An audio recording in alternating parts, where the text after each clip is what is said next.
What's up? You're off in God's country with Reid and Dan is born. Also known as the Brothers Hunt, where we take a weekly drive to the intersection of country music and the great outdoors.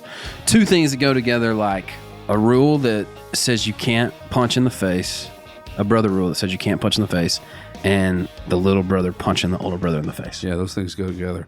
Or Augusta and golf. This podcast is brought to you by MeatEater and iHeart Podcasts. We've done a lot of these, a lot of them, and this might be my most fun one. It was wacky. It was so wacky. It was from the just jump kind too. of like we went red, and then they just went nuts, and it was so fun. And they were so entertaining, and great stories, unbelievable singers, good golfers. Wow, we had a whole like list of things we were going to do and questions. I never even picked it up. I don't think I did either. It was just, I was hanging on for dear life. Yeah, you're going to love this one, man. We had Charles and Josh Kelley, the Kelley Bros, the incredible musicians, incredible golfers, incredible storytellers.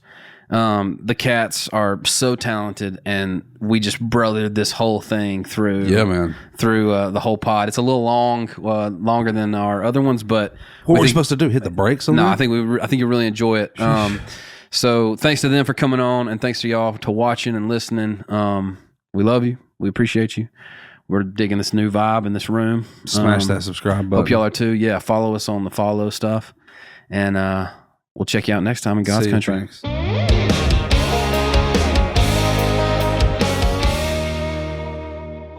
Brother pod, dude. We've already had a podcast. We already had a podcast before we even turned the mics and everything on. What did he say? Broadcast. Oh yeah, I mean, That's already all day. a thing.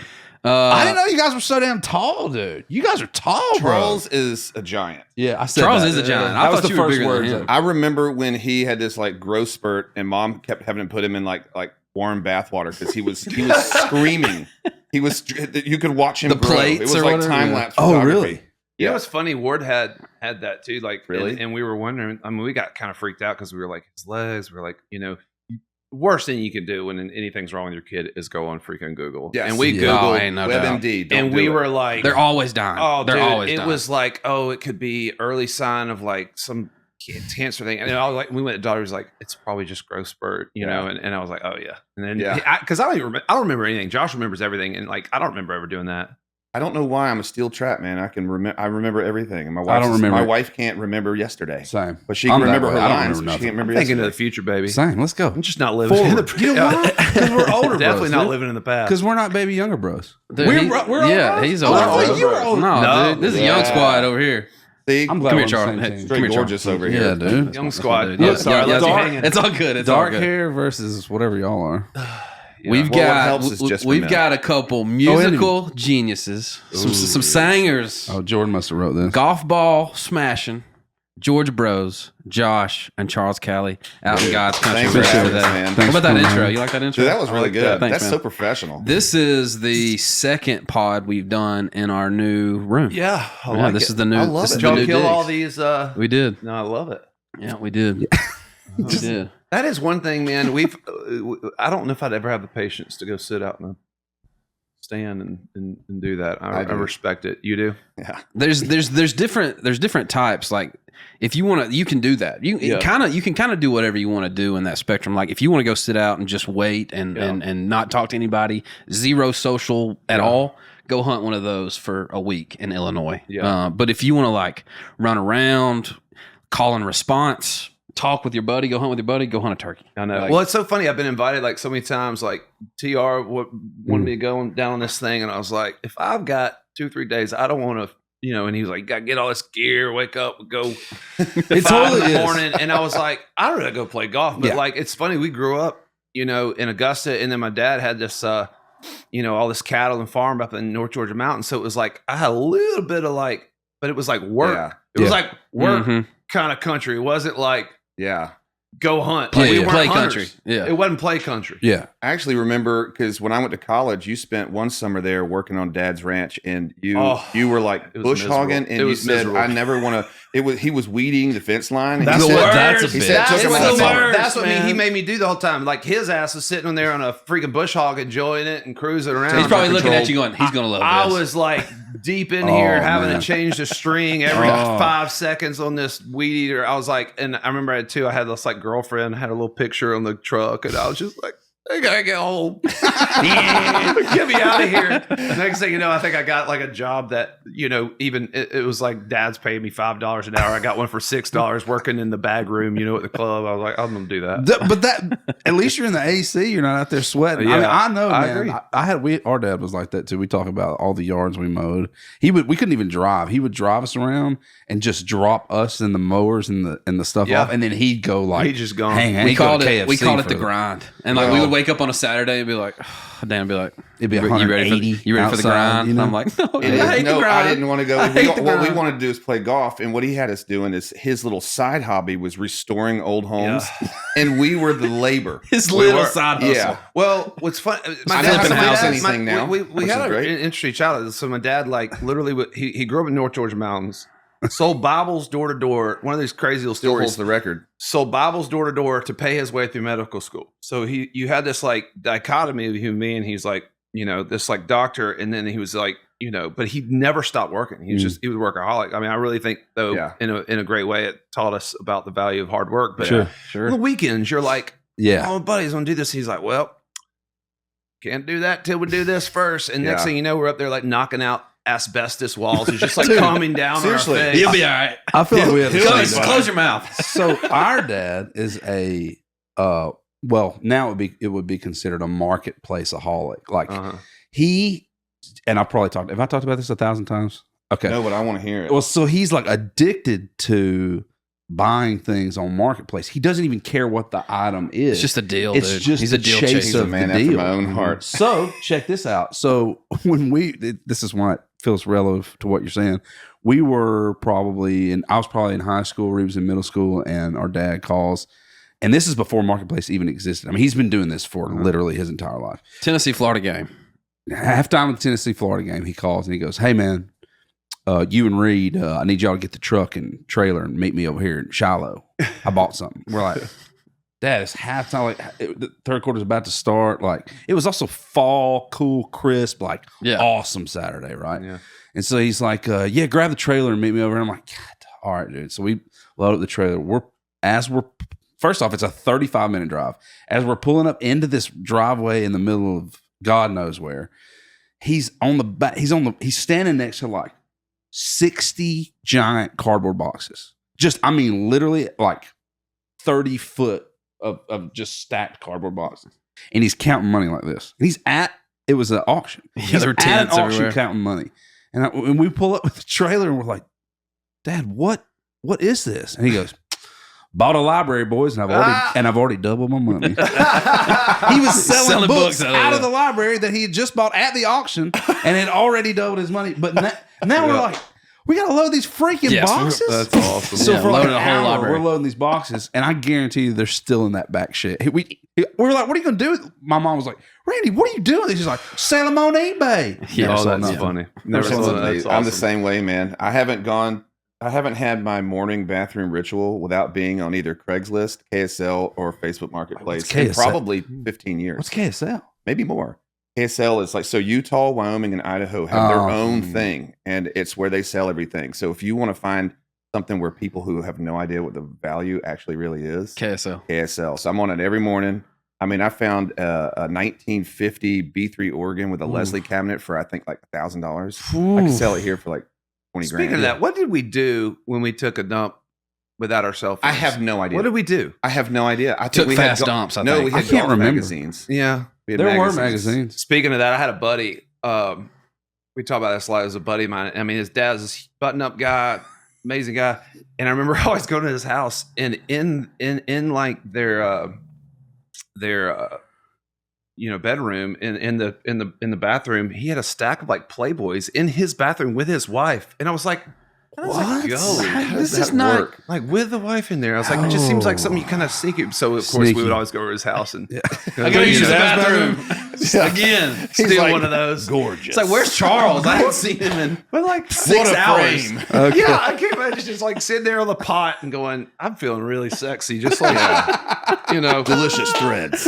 Or maybe it really is reading articles. I mean, seriously. Maybe they were good articles. I never read Just those. light the fuse on this. Oh, I mean, know. you guys, I know. I can leave. Go. This is Grab so the guitar. entertaining. Grab the guitar.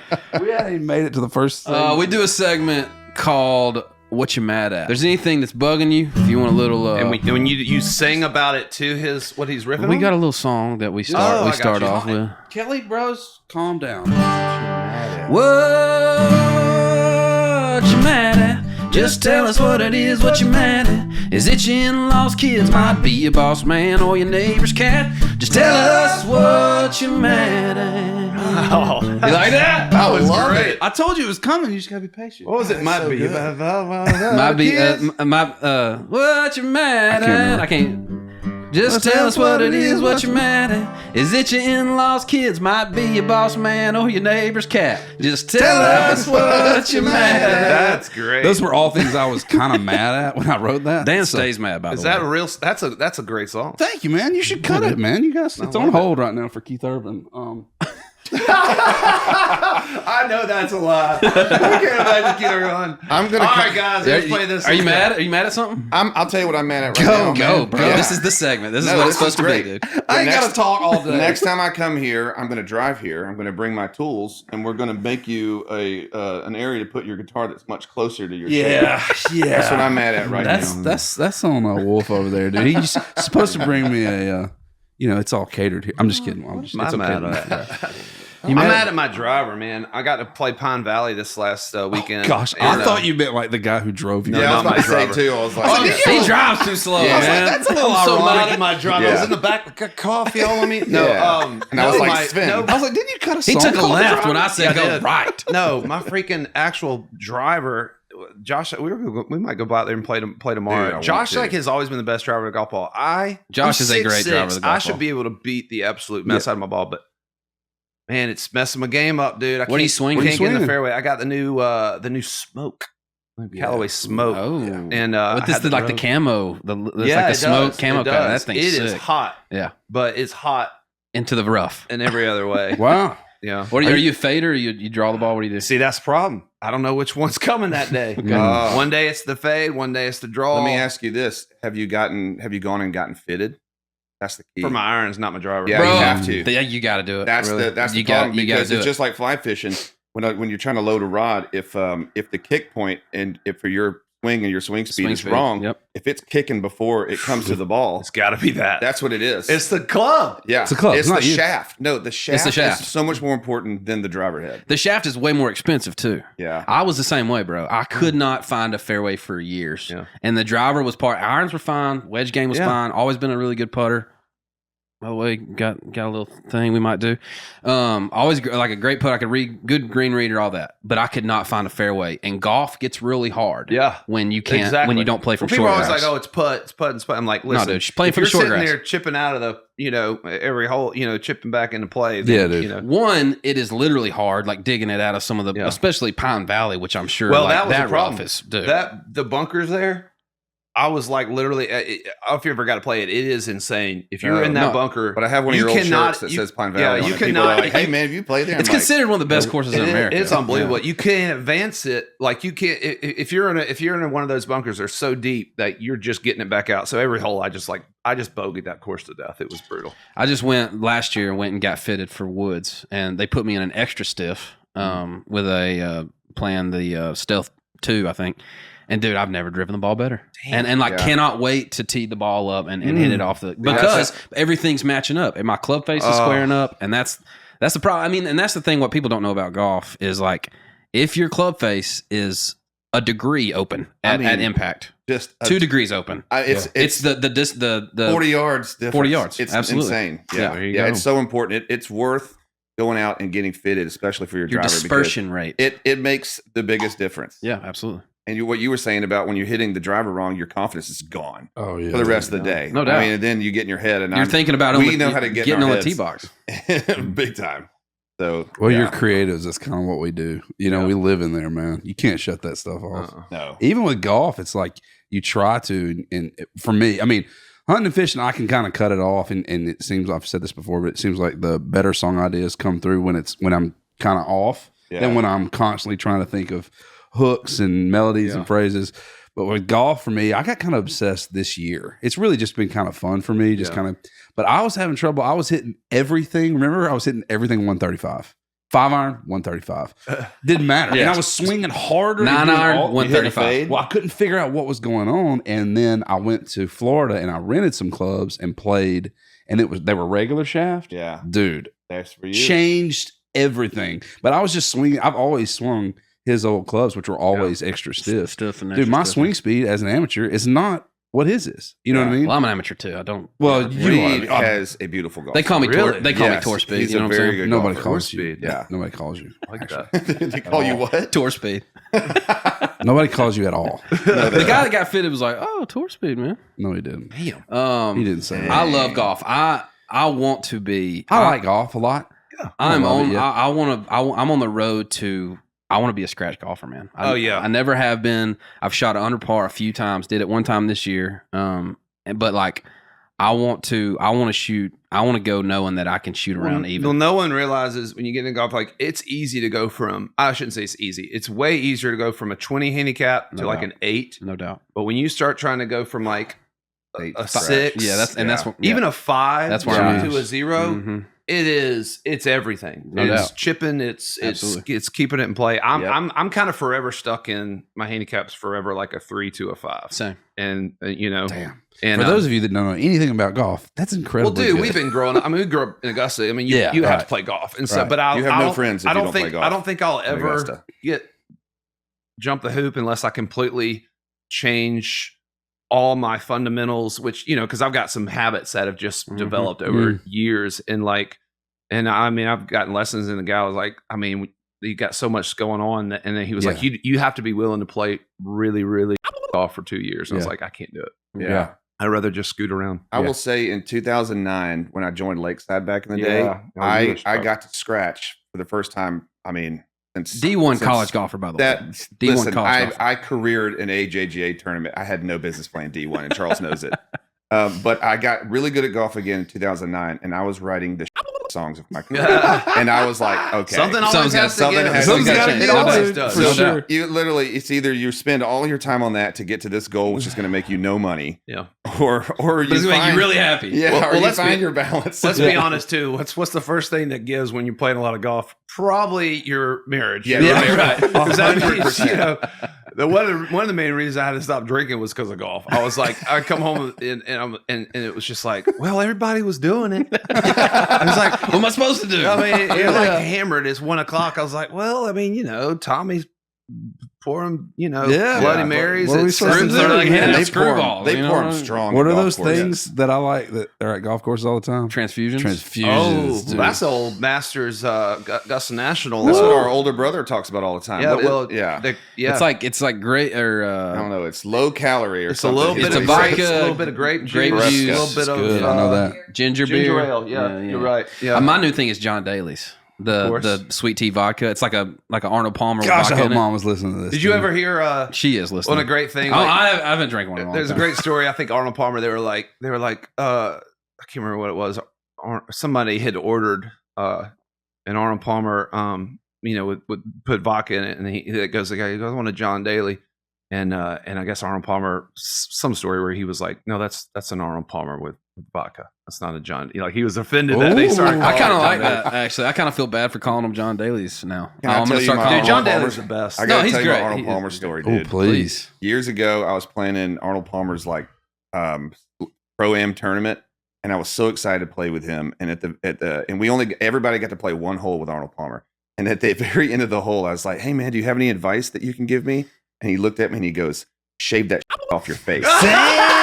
And I had a bigger beard then, but it didn't matter what it was. He just goes, "Shave that off your face, and he walked away. That's old school though. They're old school. That's old school. So I Jack, love they're that. old That's- school. that's- They want you clean, tuck shorn. shirt. Yep. Jeez, that's Don't mess awesome. around, man. I love They that. really don't, dude. That's cockstrong days. I gotta, No I doubt. gotta admit to like when I've gone to play the Nashville a few times, I kind of clean up a little bit. I make sure, Really? and I put my long sleeves long on. sleeves on, I've yeah. heard the stories of. You just want, I mean, honestly though, too. Here, there's not many things in this world that we still got to dress up and Yeah, do it. It's sure, like man. I liked it, like even when I go play like Troubadour or something, you're like, oh, you can come out here t-shirt, and I'm like, I don't know, man, I'm golfing. I'm gonna I put a wear collar on, t-shirts for and sure. jeans all Yeah, day. Sure. No. You know, and Well, that's today part I of- just felt like I was gonna, just wanted to give you all the show. Same, dude. I know Josh was like, "What are you going to work?" I Sweet was like, legs, "I bro. thought we were going to work out after this." I know. I Very hate that nice your legs legs. are so tan and mine match like the color of my pants. I think that's one of the attractions to golf too. Is that it is what you're saying. It's one of the only things left that you don't. A lot of the new generation is not respecting, but a lot of the old generation that grew up with it wants to continue to respect Yeah. it, and it be a gentleman's game. Yeah, and it's tradition. Yeah, man, It's old absolutely. school tradition. It's being a gentleman. You know, when people know that you play golf, you're all of a sudden you're like synonymous with being an honest person. You know, a patient person. Supposed to be patient. You're so you know when supposed to be honest too. When I signed my first deal, I remember when Bob Cavallo, I shook Bob Cavallo's hand, and he turned my hand over, and he could feel all the calluses. He goes, "You're a golfer." I was like, "Yes, I am." And I don't think, or even hang out at my buddy's place in his bathroom with him. So I had to go there With a stack of play. He's a big fan of that. what do you house. think that I'm made of? Leather? You think there's sandpaper down there, like 600 grit? Jeez. No, dude. You and Dad have the. I did not get that gene. We Like, have oven mitts. they- I don't know what well, happened. just really strong hands. Yeah. Like the few times Josh and I have gotten into it, Let's talk about that. Oh, he'll yeah. hold. I mean, well, there was one time in high school. Yeah. Josh was bad about like Josh never cleaned his. Josh. in Wait, high what did he school not was clean? So like he never like had clean clothes. okay. how far are you? I'm a apart? runny egg. Year and a half. Okay. You're grubby. He's grubby. But he like came in. He would always come in. You know, it's like taking my best shirt. That's my best shirt, dude. And we got in this big old argument. And I come downstairs and I'm like, "Stop wearing my clothes, blah blah." blah. And I said something, Oh, no. and we, I've never been a tough guy, Yeah. but you were if practicing you can't boxing. tell, if you've noticed, But were you always? I'm not a tough guy. Were you always a big guy? I were was you always a tall? big guy. Yeah. But like, so Is this when you were practicing boxing in the practicing garage? when I bought this like Is this when you were practicing boxing in the garage? practicing boxing? He was out there boxing all the time. I was doing it for cardio. Moen's gone. And just in He's case, left just in forward. case, maybe I needed to defend to myself. defend my honor. To smack somebody in the face, dude. And so You just anyway, said you weren't a tough guy, but you were practicing boxing in the garage. How old were you? it was I probably was 15 or whatever, and so You're like, like, geez, I gotta figure this out. so we bought I bought this like one little thing hanging An it from Easton the bag, hanging it from the garage, Oh, what's the happening? deal, and it's hanging. And so every night I'd be out there and I'd be boxing, and I mean it felt good. I felt like I was getting somewhere, and He was trigger happy. Sure. And I was trigger happy, and Josh squared up to me. And I don't know what got me because you always had a rule like we wrestle, you And do we anything. said I mean, no you can hitting punch. the- we said can- no don't hitting punch in the face. Yeah, Same. you can. I mean, Josh used to Same. just do this, hold me down and just Bro, punch right my here, leg. right here, right here. Yeah. Yeah. But this was one of those times we kind of square up, and my instincts kick What's in. up? Yeah. Man? Well, then Like what's his up? head turned into the My back. instincts kick in, and I give him this little Oh, this two-piece? little Okay. left jab To the my eyeball. right to his eye. But he didn't like go like he just went. You hit me in the face. You know our rule. And I, like a freaking child, ran upstairs Dude. and like locked myself in the bathroom. And he comes up and like and Yeah. I'm like terrified because Josh, it's 2 at the time, like he had gotten really big. He was on creatine, probably roids. For sure, roids. When Josh gets Shooting into up. something, he goes like all in. Oh, He'd no, like I join- know, I know, yeah. He like randomly one year was like, he's like golfing all this stuff. And he's like, I want to join the wrestling team. And then like next year he's like, I'm joining the rowing team. And like random, just like I don't know where it gets into Yeah, him, yeah. but he gotten really big. And Wow. man, we're sitting there, and I eventually like, I we know come this day out- very well. I still remember all We of it. come out. I don't remember much, but I remember this. I 'cause can it tell you stuck the with whole me. thing. And we like at the end of it started just like crying and telling each Well, other. can I love tell you leading up to that? So he ran into his room. He locked one door, and then I picked that lock. And then he closed you the, did. he What was closed your the mi- double doors that didn't have a lock, and I was like, and then he Not was in his smart. bathroom, and I mean, were you going to murder him, or were you just trying to get to I him? was afraid he would. I Because, would. again, the I roids were wanted kicking. to murder him. The Roy's are messing They with were the right. chemicals. They were here's raging, the thing. dude. I'm Boys a were big raging. sweetie. I can't hurt my little brother. He's Yeah. my buddy. Yeah. And so what I did is like we sat down on the couch, and I was like, I have to hit you. It's you the got rule. to. It's, So- it's law. And One so for one. I Eye hit for him an on eye. his here. leg, and I went, don't do that again. And then we both cried. Yeah. We did. We cried. Dog, I have to hit you. we have the same exact story. Yeah, we it's- have. Go. Well, just tell it I again. was a giant. This is I was fun. this size when I was like, Yeah, you look like That was- like a Viking. yeah, I'm kind of. That was Viking always the thing. And guy. I was always like my I saw nickname. pictures of you when you were little. My nickname in little middle school was bitty guy. Cricket. Like they called me Cricket. He's a Cricket. little bitty guy. That's Honest- a great nickname. Honestly, sound until chirp, probably chirp. Little cricket. sophomore, you kind of started growing up a little bit. Sophomore in college. You need to watch Big City Greens if you haven't the cartoon with your kids. They got the cricket. That's Cricket. one of the best cartoons. Great show. I love that literally show. watch it Same. by myself. Same. It's so funny. I'm with that. Cricket's great. So I come home one day. He's playing. It might have actually been Punch Out or something, and I was like, Nintendo. Yeah. I was like, hey man, Love that game.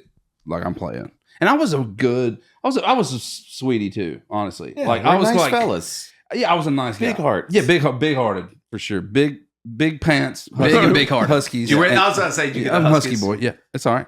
I ain't mad at it. So I come upstairs. He's playing the game. I was like, "Hey, I'm playing." He was like, "Well, let me finish this episode. Yeah. Let me finish this Level. And I was like, "Nah."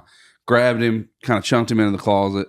He would always like pick me up and like he would open the closet doors and all the clothes were there. I And just he'd throw me chunk him in, in just the like closet. throw me into it. Yeah. I would hit the closet, the clothes, and just fall down. because that's to like a soft throw, right? Yeah, of course. So he hits the clothes, they fall, and he's like, whatever happening in there, and I'm like, do, whatever.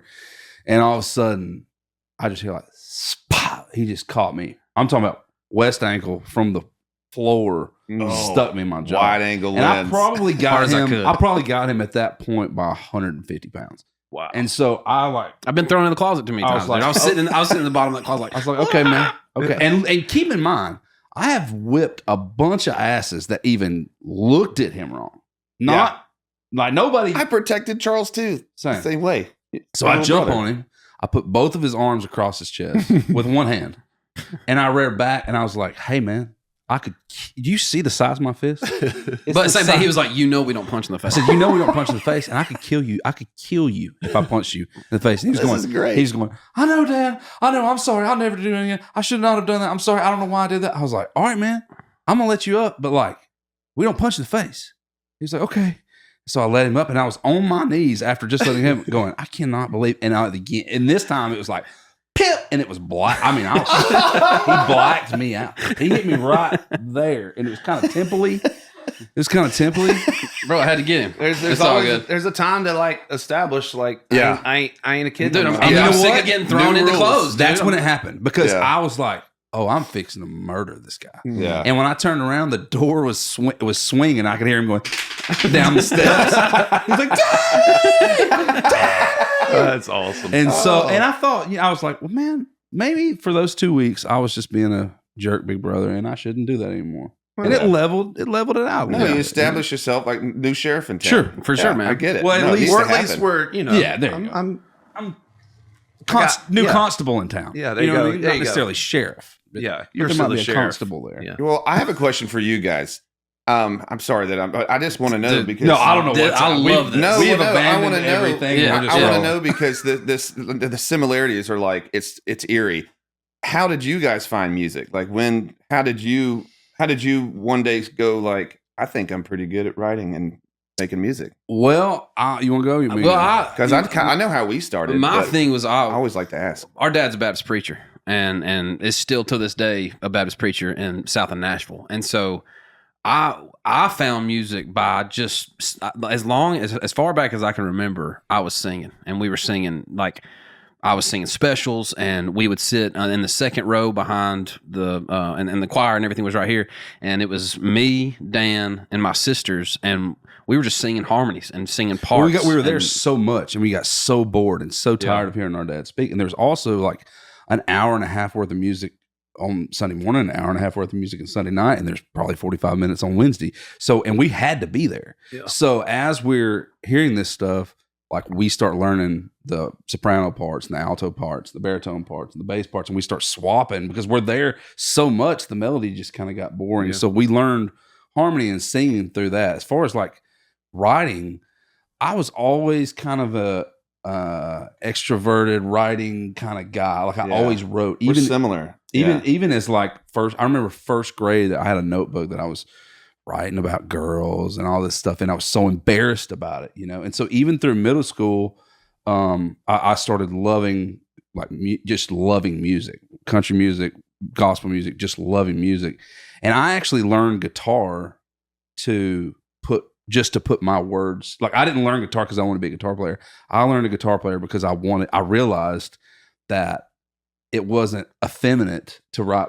It was at the time I was playing football, so I was like, I can't be the football player that writes poems, but I can be the football player that writes songs because chicks love those. So that kind of projected me into the like writing thing, and it was still really, really, really uncomfortable. If you want to know the truth, just because it's like it was a different. It's not the tough guy persona when you're in ninth grade. You know what I mean? You're like the weird kid that plays the red Strat, you know, and that's kind of how it developed for me. And before I knew it, it was band. I have been in bands for more than half of my life. Yeah. Just kind of popping from different thing to different thing. And then I was in a country band where we did the kind of a funk country thing. Right. Got looks up here. You know what? Interestingly enough, that's funny I'm saying this. My first hold in town was on Lady A, and I thought I was. What song was it? I wonder if I remember. Oh, dude, I don't even remember. I mean, it was a song I wrote with Singleton. It was like he was our guy that kind of helped us get to town. Oh, he's so good, so good. And his songs are always he's unreal. He's from West Tennessee, and so we kind of all that's cool. His band was like our big brother band, and so we came up with him, and he would occasionally just like chunk me a right once every 6 months. Which he was busy. No offense, I mean, taking it all to any of that. It's just how it goes. And I said this literally last episode, but he was like, "Hey guys, I can open the door for what y'all want to do, but you've got to kick it down." Totally. Yeah. And that's kind of how we got into town. Well, that's how you did. And I'll be completely honest and a little vulnerable here. I think that's the reason, like his musical journey into Nashville is a reason I deal with imposter syndrome so bad. Like in this town, like not feeling like I belong here because being honest. Is it like because I'm so much better or what? No, because you're not. But like this writing songs and my dream was to always, from a young age, was to be on stage and be the artist and sing in front of crowds. And so like your voice is so I moved here. I moved here with the intention of that and fell in love with writing songs and hated the road so much that I just quit going on the road and decided to write songs. But like songwriting, this is crazy to say, but like it wasn't my dream, you know, like what I'm saying. And it was just something, I think little brother, it was just something that he was doing. And I moved here and was good enough and fell in love with it to figure out how to do it and make a career of it. Yeah. You know, so and I feel like, I don't know, I've always felt a little like I shouldn't say that, but it's kind of the you gotta truth, get that out of your head. It's kind of the truth. It's not. It doesn't matter. It's not how you drive. It's how you arrive. Well. You know what I'm saying? Well, apparently it's how you drive. Oh, wanky. No, what's y'all's thing? What's y'all's? I was gonna say it's very similar. Like I would not have gotten in the business if it wasn't for Josh. Oh, absolutely, like 1,000%. It seemed the pipe dream, and when I saw him doing it, I was like, I mean, you know, it's that natural thing. It's like I'm jealous. I want to be on that ride with him. Yeah, you know, for sure. And it was like, whoa, but it was actually, it's not. This is actually something that is attainable, you know. And so he was hugely encouraging because, like y'all, I mean, we grew up since middle school playing in bands together. Yeah, I was about to say we started music together. Josh played guitar. Time. Do y'all remember your band names? I love yeah, Inside Spork was the first one. Spork. Middle school. I was one of the worst ones I've heard. Yeah, I was. Who was the fork? Who was the spoon? Well, no. I was like, oh yeah. I immediately went to forking. Or spooning. Or not with you, man. Oh, I was thinking. Charles. Turkey gobble. We turkey gobble cuss words and inappropriate things. No, but we Josh started playing guitar and I was like, wow, shoot. And I was like, this is like that going. This might as well be a Rubik's cube. That's and so, exactly what happened. And with so us. I started playing drums, and my mom had this old snare drum, and so we would literally like pull in pots. I thought one of the most brilliant inventions was I grabbed one of those popcorn tins that has like the 3 different popcorns. Three different tones. The Christmas thing. So you take all that out, and I got fire. the plastic off a Trapper Keeper. Remember, or those things you could slide the paper in the I top of the remember plastic. this. So I pulled the plastic off of it, put it over, You made a duct snare. tape, and I made a tom. Dang. And so I had my mom's snare, and then we got those little plastic like plates, and I stacked a couple of them together, and that was my hi hat. Dang. And so I was like, Yeah. And we were rocking, man. And so then like sport. and then my mom like saw that, and No, she rented her house Yeah. out for the Masters. Yeah. She rented her house out every year And she to took it ESPN, apart. and we would all have to leave. Oh, for the Masters. You Yeah. know, clean it up. she and I think she took it apart or threw it away. And then when we got back home, we were devastated. devastated. We started crying. We were I was like, devastated. and she goes, and she just goes, disbanded. and she's sport." like, get in the car. We're going to the music Yeah. store. And she bought me a set of drums. God bless her. Josh, an electric guitar. Man. And That's I mean, so you still got great. the drums to this day. I still which have the is drums. bizarre. Yeah. Amazing that they Yeah. That's lasted. a great story, man. An Good old- for your an old mom, Tama man. kit. Yeah. Yeah. And so, we had Spork. And so I remember Toll Booth Willie. one day. That's a good one. Inside Blue was the third one. One day Oof. I wore the Ugh. Spork necklace. It was the KFC Sporks. Yep. And you put a little hole in it, or the necklace, and I got made fun. I was like, that's No, we Take wore the the, spork we wore off. the Spork necklace because we played like an assembly in like middle school. Like we played like we will. No, yeah, it wasn't. yeah, we didn't do dude. We Will. God. His name was Will, and it Oh, was Will. and we were trying to get Will elected. Will rock you. Oh, Come on. We were trying to get Will elected. That's right. Will. Scott, Rock. you already- yeah, dude. Play I think on it's words kind of already, smart. man. You're already right. Yeah. Dude, God, And, we were so good. I know. Were you writing songs? Were you writing songs for sport? We did. We wrote not Spork, but for Inside Spork's a little Blue. early. Yeah, and that was early. So like playing a when I popcorn tin. was. That's Well, true. but it was pretty soon though. Then at 14, We got really good though when we were like 15 and 14 and 15. But 14, we did. 14 is when is when we did a little 5-song EP. It was some guy that was associated with like Oh, yeah. James Brown's Sure. World. He had the only studio in town. Mhm. And so we paid him, who knows what it was. Couldn't have been more than $2,000 to like record It was 5 songs. it wasn't on even this. that. I think it was like $1,000. Borrowed some money, Yeah. Dad and all the parents like chipped in $500. So we Yeah. recorded these songs, and but Yeah, it was really cool. supportive But I was parents. like That's playing great. and singing, and I realized I was a really mediocre drummer. And No, then I you started weren't. You were singing. good. You had I a was good pocket. average. But and then like all of a sudden, so anyways, all this happens. We kind of go in and out of playing some bands in high school, and then Josh goes to Ole Miss, and all of a sudden out of nowhere, he's like writing songs, and he's like sending me these songs. Hell State. And No I'm big like, deal. You understand? yeah. Hell State. Oh, that's But- right. But then I'm Dude, like, it's all I'm- good. No beef here. But like he never bro. sings. So- I was the singer, and I was like, when did you learn how to sing? Like this is amazing. Because I think he was also. It was weird. Josh was a bit of a dichotomy too, where it's like he was like knowing him now, you would not have believed that he was kind of introverted in like high school, and like he just never decided he was going to sing. All of a sudden, he goes to college and it's like singing, and I'm like, and he gets a record deal, and I'm like, Well, it took one girl to tell me I had a nice voice. Yeah. That's all it took. Game over. One girl, I think my freshman year, I think she was on the girls golf team, and I was like I was driving us both to practice, and she was like, I think I was singing like a Boys to Men song or something, and she Ooh, was which like, one? "You have a really." we I think it was- belong together. I think End of the Road is that? Wait, is that That's Boys it. to Men too? Yeah. Yeah, I And think it was End of the Road. that is right. Yeah, yeah. Live in my heart, but in you, live in my Dude. So good. I know, I love it. Yeah, that's great, man. Such a good one. But that's all So it takes good. sometimes. It's just one person giving you that confidence. And I remember going, I was like, I'm glowing. I can sing. Glowing. And then You can so I feel went back and I was like, I think I'm going to start singing more. And I had a little 4-track Tascam tape deck that I took with me to college. So I just started had noodling that around same all thing. the time.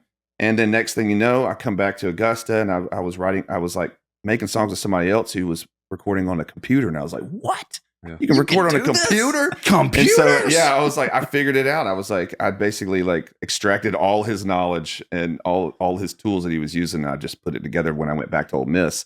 And then it was just game over. That's all I So was golf, doing. like golf out the Yeah. window. Oh, man. It's music. Well, he would send me songs too, and you're like, you can tell, like Teresa, you're like, oh, it's great, man. Yeah. And then he sent me Amazing, Yeah. which, and I was like, man. that I just love that, like songs, like you never know. And that's why I'm a big believer in just doing it right. Cause the minute you think, it's like, you don't know what's going to capture the world's attention. And man, he sent me that song. And I remember I was in college and, cause where were you at? I was at Georgia. I was at UGA and I was a freshman and I was like, this is unbelievable. And I played it for like a buddy, and like he was like, "Holy crap!" So how did that explode? Well, because that I'll song tell you went how he was nuts. getting the songs. By the way, he was getting them because I would tell him I would put them on Napster, and that's how he and his buddies were getting them. Because I couldn't like email a song back then, like just and like so text I and was MP3. putting it on Napster, and I would call Charles because there was no text either. And I'd be like, dude, get on Napster and look up this one song. And he would look it up, and then he would play it for WW. And that's how I was sending my music to all my friends. Is like Dang, through that's Napster. cool, man. Yeah, I was in the heat of. I was stealing y'all's stuff like crazy. Oh, bro, LimeWire. I had headphones on. LimeWire and sitting there. Bearshare? Yeah, Exploded our mom's computer. Trust me, this is. I mean, I was having a conversation with someone the other day. The same thing is going to happen with AI. It's not going anywhere. Cat's out of the bag. Yeah. It's it's how out of the do bag. we find a way as songwriters to monetize it in a way to where, because they're taking essentially all of our catalogs of songs and creating algorithms to do this, and it's not going away. We can fight it and try to do it just like labels tried to fight Napster. And cat's out of the bag. It's just how can we actually find a way now to actually monetize it so we don't get into the same thing that's happening with Spotify and all that, and like, as songwriters. But it was very interesting. It was a scary conversation though. I literally the next day wrote a song about AI. I was like, this is just silly. I just got to get it out. Well, it's basically, I was like, I want to see AI create this kind of memory, like us actually speaking. And are we ever going to be able to connect knowing that it's not from a human being, even if it's as good? Dude. And it was like that, but it freaked me out so much. But I was like, I mean, it really is it's an interesting thing. If we don't, instead of fighting, if we don't find some way to at least control it and to temper it, it's going to get out of control. We talked about that. I was trying to think who we talked to. I think it was just us on this little, just me and you podcast. But like, it feels like in the music industry where we're at right now is kind of a Wild West point. You know what I'm saying? Like, because we're kind of in between radio and streaming and getting paid at one place but not getting paid at the other, but the one place is kind of going away and it's kind of all going this way where nobody's getting paid. So it's like songwriters to continue to make a living and like it's something has to change. Something is going to. I mean, I have a theory. Darius, I remember Darius Rucker told me, he was like, we used to tour to promote our record. Now we put out a record purely to promote our tour. Like so it's like, well, that's great. Us as artists, we're going to find a way to get money because people will still want to see the live experience. But as a songwriter, which is when I moved to this town, that's all I wanted to do. Really? It's like, back in the day too, like you could have one cut on a Clint Black record, and I'd love that. Clint you were Black great. record. You probably make, a good chunk, and now you get a cut on a Lady A record. Hey man, I'm lucky. You're lucky if you're paying a month's rent on that for sure. And that's sad. It's just like, because there's just not. Yeah, it's terrifying to be honest with you, because like we always use the phrase a lunch pail rider, which is what me and Reid are. We have no desire to put out music or to get a record deal. I mean, we literally solely come to this town to write songs for other people to sing, and so back home. When you start talking about AI, I've had the same conversation. I was with a dude the other day, matter of fact, and we were talking about a particular pitch that we were going to, go with the tune. And I said, well, man, whose voice would sound better on it? He's like, it doesn't matter. He said, I'm going to AI this artist's voice in immediately when we're done recording the vocal. So he's not going to know that it's you or me anyway. And I was like, are you serious? And he said, dude, the artist that we were sending to actually already know it. And when I will say it, but so what about you? I found what about wild. you? If somebody goes, oh, this is a Lady A pitch, and they AI all the voices in, I would be a little freaked out by it, really, to be honest with you. Yeah. So like, but noted. Yeah. Don't ever put my voice in that. Duly noted. But like, because I mean, I would say 70% of our songs on each record, even more. I mean, like, What If I Never Get Over You was a song that Ryan heard. I immediately like heard, my voice and Ryan's, and then Sure. I was like, oh, we could make it a duet. Yeah, And so to me, like, I don't know. I think, I don't want to hear, like, I want to, and I also want to hear the inflections that the other songwriters doing, because there's certain like moves I wouldn't have done if I wrote 1,000%. I think you gravitate towards the soul of it more than the production. I think a really great song can live. You recorded it on your iPhone or a tape deck or a really $1 billion studio. I think Glad to hear you say they're that. all still a great song. But it's interesting. I mean, there's no telling where it's going to go. I just pray that we get ahead of it as an industry before the same thing just happens. Because I mean, obviously you got to protect. Like, you don't want all of a sudden, like, Elvis's voice singing on a rap song. Yeah. You know what I mean? It's like, but soulless. Like, AI is soulless. That's the only thing we have going for ourselves. Tell us your theory. I want to hear your theory. Well, here's my theory: is like we as writers, I think that we need to change our algorithm and our structure to how we write songs. We've been stuck in this little world where it's like verse, pre-chorus, chorus, verse, pre-chorus, chorus, bridge, and then breakdown, chorus. And it's like, man, let's get away from that. And I started trying recently with a song. I have a song coming out called Hard Hat, and it is by far it doesn't live in any structure. It's like I don't even know what you call it. It's like a Broadway. I don't know what it is. It's a movement. And Sounds great. And it made me. It changed. Well, no, it changed my brain. I think it's one of those things. It's like that. I needed to get out of the algorithm that I was using every single day because it wasn't inspiring me anymore. And also, my friends are sending me AI songs that like they would type in like their hatred of mayonnaise and send me a song that AI wrote about mayonnaise, and it was brilliant. Really? And it sounded really cool. Which is terrifying. But it's also soulless. And I think we as humans can tell when something doesn't have a soul. I can just feel it. You know what I mean? It's like you have that little gut feeling for a reason, and hardly anybody ever trusts it, but we should probably trust it like immediately all the time. I can just tell when something is AI because it just feels soulless. So I don't know. You know what's not soulless? I think we have a job to be better. I love that. I've told you this before, but I think I just started driving. And so I was 15, 16, and I had a hand-me-down, a Suzu Rodeo, like a 96 or something, what that was. That thing was sick. And the first time I got, I picked up the Georgia Suzu Clay Rodeo. EP. Don't make me do it. And we're going to do it in a second. But I remember I just got Hardee's breakfast, and I pulled through, and it's the first time I ever heard Naily Moon. And I told you this. I pulled over in a parking spot, and I was crying in a Hardee's parking lot, eating my sausage and egg and cheese biscuit. And it was like, Naily Moon. I was like, oh, this is beautiful. Dude, that song. And now, Naily's 16, about to be. Oh, yeah. She was a sweet baby angel then. Dude, I don't know about right now. Come on. Think of what you did. I'm sure I know. I'm sure she's still a sweet Josh baby. was wild. Actually, Josh hit his wildest peak at 15. Yeah, he's on creatine. 14. It was the roids, bro. Yeah. It was. I actually told Katie about all the stuff that I was getting into when I was 14, and she was like, I don't think I can look at you anymore. I was like, I don't know. I was curious. Like I said, Josh goes in phases. It was his phase. My favorite Josh I had a beard song. when I was like 13. Same. Did. So everybody thought I was older. My and dad I went always with it. said that like my sister came out, she was so clean and beautiful and had this little nose, and she said, and then Dan was born, or my dad would say, and then Dan was born, and he come out looking for a sandwich and needing to shave. And he's like, my favorite song of yours was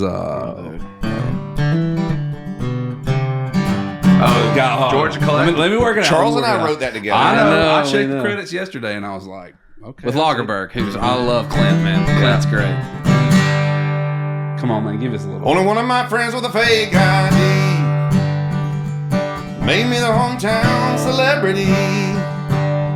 Used to put her in park in a vacant lot. Started with the second verse. Man, we still can't believe we never got caught. I can't do that. When life was nothing more than living for the night, just trying to steal a kiss on the tailgate of that ride. Good old days don't wash away, just like that Georgia Clay. Can you give us first verse? And funny how some things take you back.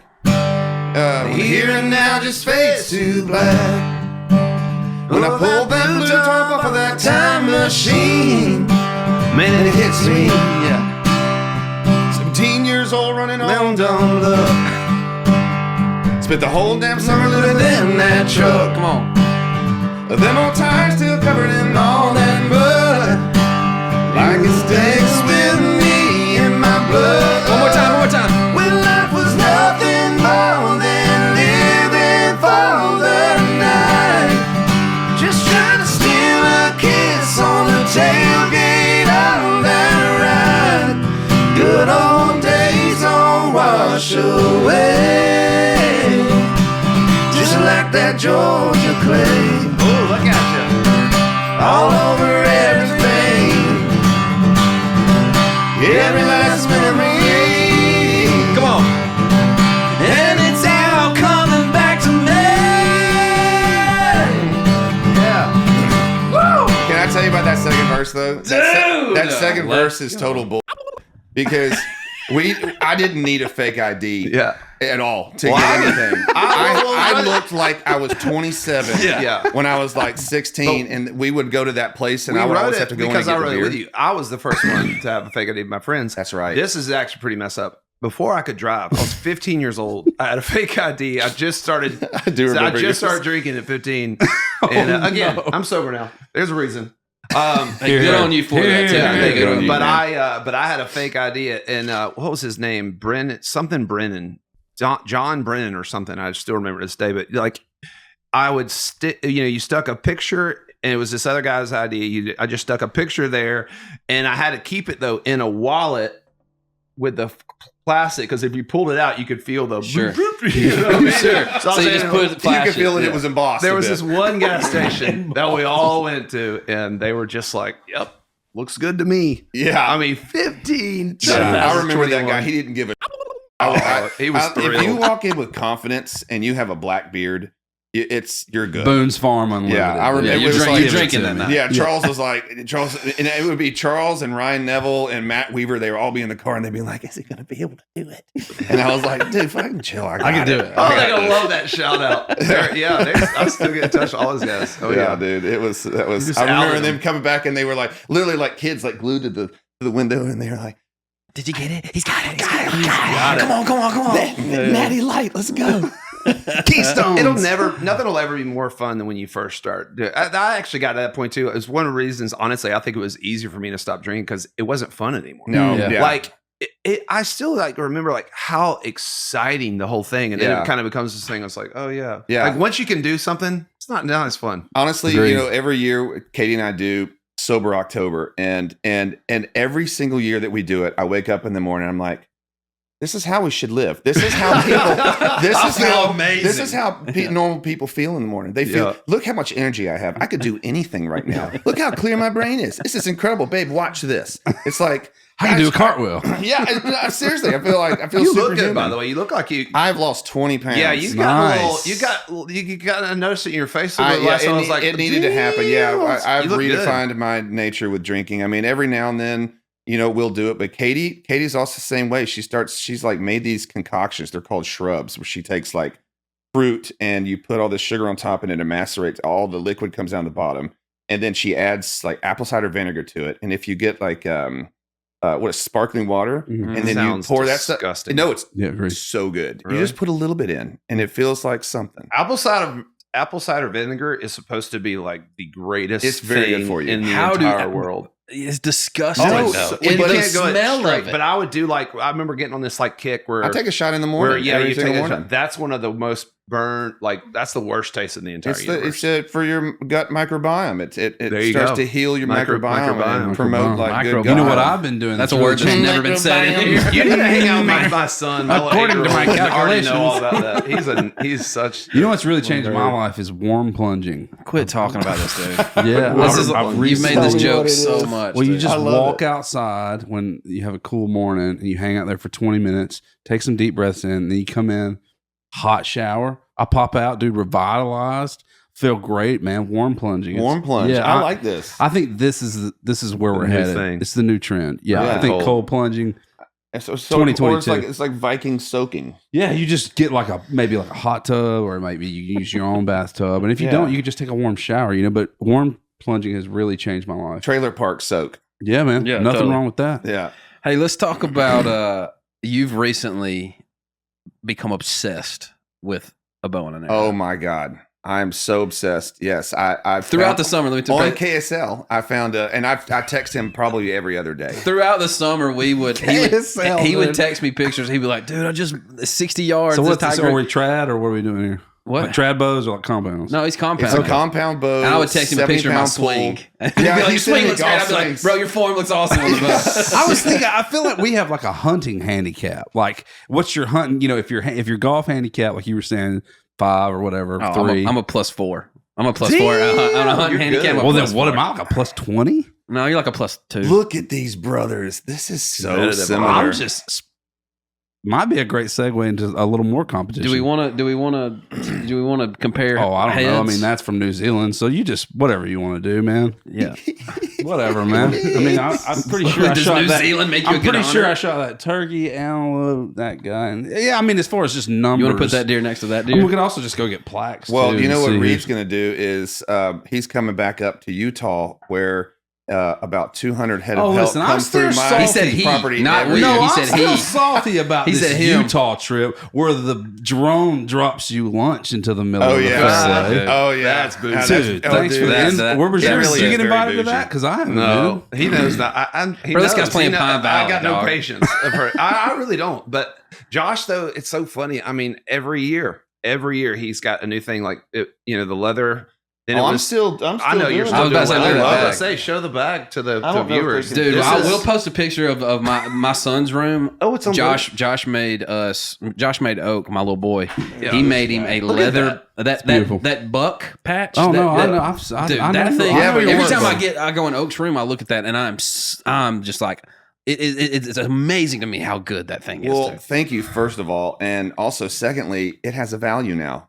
I've I heard. just did my first art show, Oh, and nice. the fox and the mountain goat sold, and these are these extreme embossed things. Just like if I tell people, it's like one piece of leather, and I found this way of like when you get the leather wet, you can push it out from the back, and then you can start making a 3-dimensional 3D face. mold of dude. This Oh, thing's wow. incredible. The man. the That mountain thing's- goat I'm not sold paying you for for it, by the way. 10 grand the other day. 10 G's. So now I have a value, and I'm Yeah. like, Yeah, here you we can go. point it. Yeah, Dang, yeah. I might have to sell once that it's one. Then. worth what it's I have a worth. son named Buck. Okay, like how do I not have a Buck? I'll make you one. I was I gonna love say, doing Josh, it. Josh just. I mean, like he's been so generous. It's like someone's like, I love the belt, and I like literally, I've got a belt, and I think you made something. I can't remember if it was like Darius or Yeah, or Darius Ernest or wanted a something. certain Yeah, belt, and I was made him like, one. and like Yeah, But I love it. I mean, honestly, and it actually keeps me from drinking at night. But Yeah. I will say it's very helpful because you cannot it's probably 500,000 individual little hits when you're tooling Jeez. leather. I'd love to know how many hours you put. Like how many hours is that? There's no telling. I don't know. I mean, the saddle took a month Yeah. because A month. yeah, because all the tooling takes Some the fortitude, longest. dog. Jeez. But I mean, I don't know. I mean, Oh, absolutely. You know. Yeah, you know. It's like, you know. tooling. A month of making one thing with my hands. I will say, You know. Katie told me, she was like, if you make another saddle, I'm divorcing you. Yeah. Because I wasn't available to go in there and watch like Love Island and all that. Have y'all seen that? No. If Never I will. said this last night in the show. I said if Mom caught me 30 years ago watching Love Island, I would have been grounded for a month. Mm. And then 30 years later, I'm like, kids, go make some popcorn. We're gonna watch Girls Gone Wild. I mean, it's like I call it Grinder Island. Oh. I'm like, what is this show and how is it legal? You say that, but do you remember when we were young, like MTV Spring Break? Oh yeah, I remember him. There was one year, Charles, it has nothing on specifically Grindr Island. Raw. It was raunchy, where they had though. a bathing suit that Oh, went yeah, from baby. here, and it was Yeah. like one thing, and it went here and there. Yeah. And I remember being like 14 years old. It was like, and all of a sudden it's like, all right, get off the TV, you two. We're ready for, it's like, we get it, Pearl Jam. Where's this spring break? Cool, yeah. Like, Get back to the spring break thing. Get back to the Kurt spring Cobain, break. whatever. Let's get back to spring break. Yeah. When we first started writing, like singing songs together, and we were obsessed with Pearl Jam. Mhm. John, our older brother, still has our little like clock radio work Oh, tapes. And it's like me and John playing guitar and Charles going, yeah, better. Well, I was very like, we played a lot of cover songs. So it was like one song. When I first started actually deciding I want to do this as an artist, I had to find what was my voice, what was my true authentic voice. And because I like literally cover bands, it was like 1 second you're going, blame it all on my For roots. sure. And the next one you're going, Jeremy's talking. Dude, that's so And then good. you're going, and honestly, it wasn't until I like would sing like a Bob Seger song, and I was like, no, that's my voice, because it didn't hurt either. Yeah. And it was like, you sit there with like, on the night moves. I was like, okay, that feels like me. Yeah. But like, dude, I literally, I was sitting there trying to do my cheesiest, like it just wasn't authentic. Dude, we remember that record we made when I bought the house in Franklin. Yeah. And we were making like Charles made like a soulful sort of Maroon 5-ish record. Yeah. And it was really, really good. I was like, yeah. But when I came back home and was you Charles had too. discovered, when you discovered that gravel, I remember going, it was Love Don't Live Here. It was, yeah. I was like, there we go. Oh, this my. heart of mine. And I was like, Dude, don't make grab me it. do it. I was Grab like, it, there's grab my it, grab voice, it.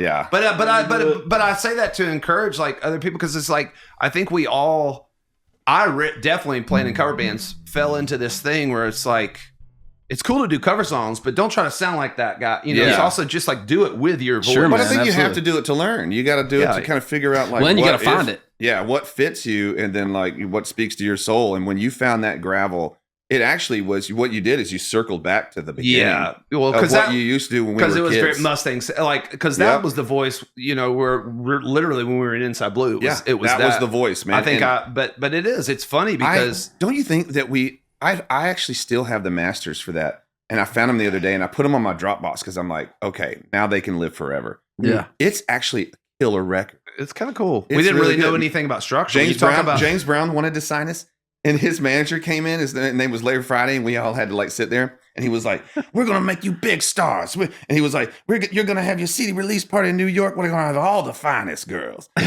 I will never forget it. We were And jazzed. We were jazzed, and all of the parents were like, No, I ain't having that. "No." We were so mad at our parents. They were like, "You're not going anywhere with that." And those guys, I'm sorry.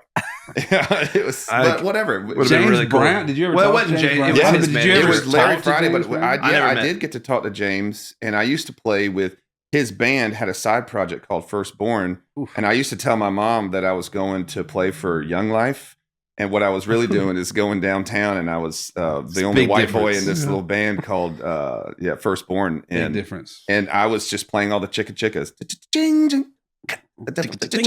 Oh yeah. And I learned it was like going to like deep pocket boot camp. Huh. I mean, they were like the yeah. sickest players I've ever seen in my life. Still.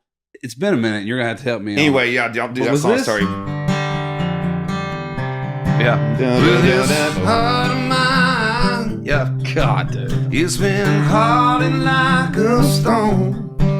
It might take some time. Oh, get back what is gone. But I'm moving on. You don't haunt my dreams, girl, like you did before. Oh, and I will curse your name. Still not chorus. What happens here? Yeah. No. Yeah, see, you think.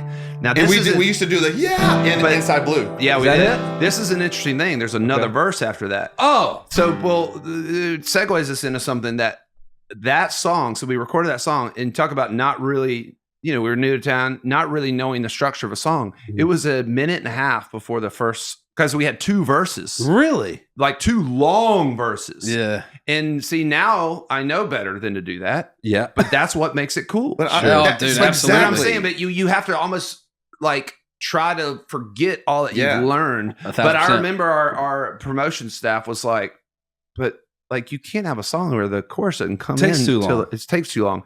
And it has two choruses and then an outro. So it doesn't even have three choruses, no bridge or anything. In my brain, I was going, "What's the?" I couldn't remember the Yeah, chorus. Same. Me too. Me He too. who got nerve to waltz right in, think what's mine is yours again. Then back to this. Then back to the chorus. I've been no.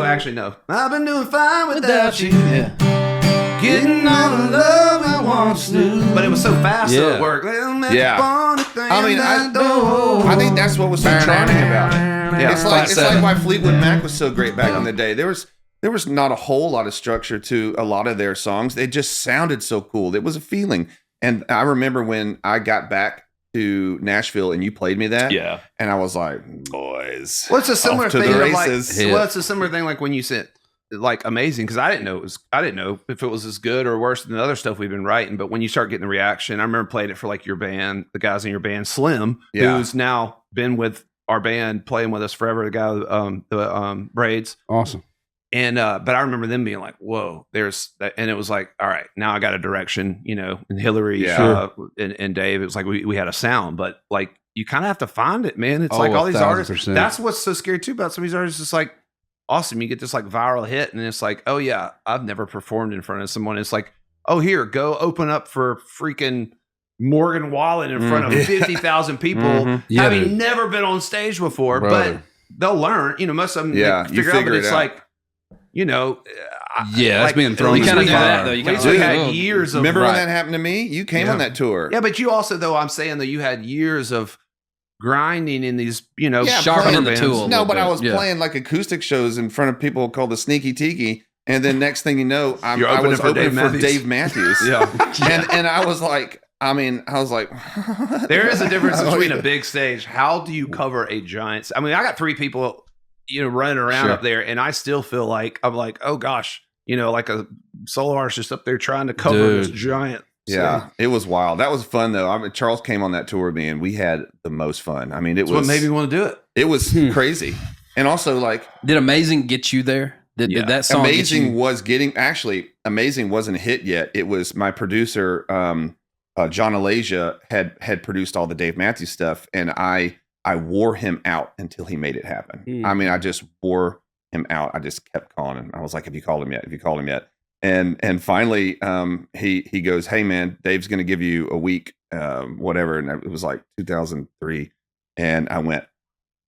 Oh, it was so cool. It was playing so the cool. gorge. Yeah, the gorge man. was And amazing. Josh was like, so this was summer. You And know, I got Charles on stage too. he did. He with would it. get me on Oh, stage nice. and sing one, which like, you know, he had a short little set, and it was like the fact that you even did that. That's like, what I look brother. That's back- what brothers That's do. what brothers I do. did this. He did the same thing with me. But Yeah. like, but what was wild during that time, like it was summer break, and like I come out there, and Josh was like, "Well, cool, you come out here, but you know, you got to help out."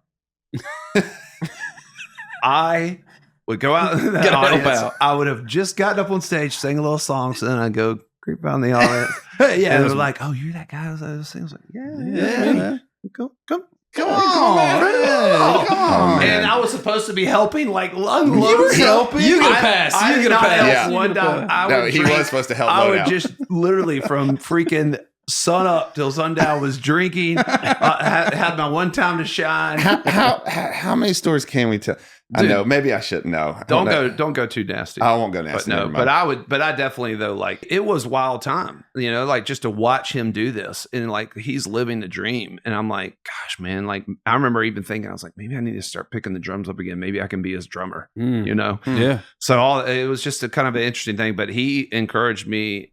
I had graduated from Georgia and then worked for my oldest brother, John, up in Winston-Salem. And I called up Josh one time. I was like, man, I'm just so unhappy. Yeah. I was like, something's missing, something's wrong. Sure. And he was like, Yeah. dude, you got to move to Nashville. So Josh Well, was I bought Man, that that's house, beautiful. and I bought the house in Nashville. And when Charles said he was like, you know, I think I said I'd love for you to come live with me. I want you to come out here. And we're Irish twins. We did everything together as kids, and so I missed you. You know, I wanted you to be around me, and so it was really fun. But I'd also been waiting for years for him to actually say, like, I think I want to do music. I was like, if there was anybody that I in my short time on the earth at that point who I was like should be doing music and should be singing, it was my little brother. And it always felt weird that he wasn't. And then when you came, you had a finance job or something. yeah. And so you were doing that, and then we would just like, I didn't make even have the music. job. I was going through like training where they pay you to like train for like 2 months. And I already had known that I was like going, I just needed like 2 months of money. Yeah. And yeah. they pay me, and like I get to the training. I'm like, oh, by the way, yeah, I'm out. Dude, that's eerily similar. That's to our crazy, story. man. That's so nuts. that Yeah, you- I failed physics twice at UT Knoxville, and I was up there solely because of a girl thinking I was going to be an eye doctor, and I failed physics twice, and she called me, and I was at his show in Tupelo on Main Street, and I broke up with her on the phone. She told me I failed physics, and I was like, she's like, what are you going to do? You're not going to get into med school. I was like, I'm moving to Nashville. And she was like, well, what does that mean for us? I was like, yeah, we're over. And he was literally mid through verse chorus of a song. And I got in, I squeezed through everybody, and I got to the front, and I was like, hey, I failed physics again. Oh, God. And he was like, what? I was like, and I broke up with my girlfriend. No. He was like, cool. I was like, I'm moving to Nashville, literally. And that was we'll figure it out. You know, I moved to Nashville, and here we are. I got him. I mean, I didn't get him, but it's not like it was a position that you had to apply for. But he worked for the same moving company that I moved furniture with. Lived on a houseboat for 4 years. That's awesome. We slugged it out, man, for a while, and but it's the same thing, man. Like if there was anybody and it's been like that our whole lives, man. But as a bigger, older brother, you do have to get to a place to where you can help. And that was the thing, like for me and Reid, it was like, dude, I wasn't even proven yet. Nobody cared what I had to say or cared what I thought. Yeah. You know, and so as I was like trying to spearhead this thing in, I was calling him going, hey man, you can do this, man. Yeah. Like you're the singer. I'm not even the singer. You're the singer, dude. Get up here and do this, man. You can do this. You just got to make it. Just makes sense. You know, when you know someone is good at singing, and you also have to have a personality about you, you know, like, but I mean, it just made sense. And I was like, I just knew it was going to work. I feel really bad for the people. Remember when I was pitching Lady A and I had a little folder and I'd done a photo shoot for you guys and I was pitching them to like different management companies. Man, I wonder how terrible those feel right now. I mean, I did have one of them come up to me like years and years ago and be like, you mean the guys that missed? Yeah, the guys that that passed on it, and they were like, they literally were like, thinking. I was like, I believe everything happens for a reason. I mean, if it wasn't for us getting, you know, we had Gary Borman, who still is Keith Urban's, you know, manager, and they, you know, they you know, obviously was with Capital. So it's like everything happens for a reason. I mean, thank God that you actually didn't. Yeah, well, you just never. Well, you never know. I mean, maybe it would have, maybe it wouldn't. But like, you just, I feel like everything kind of falls into place how it should. Yeah. But I think all the time, like, if I had never convinced Dave somehow moving down to Nashville, from like Atlanta, he was the big missing piece for me too. Wow. You know, because Josh was so busy. Josh was gone. Yeah. And I think if Josh wasn't so busy, who knows? We might have been doing something to this day, like, you know, and something would have, you know, for sure. Like Dave came down, and then I ran into Hillary.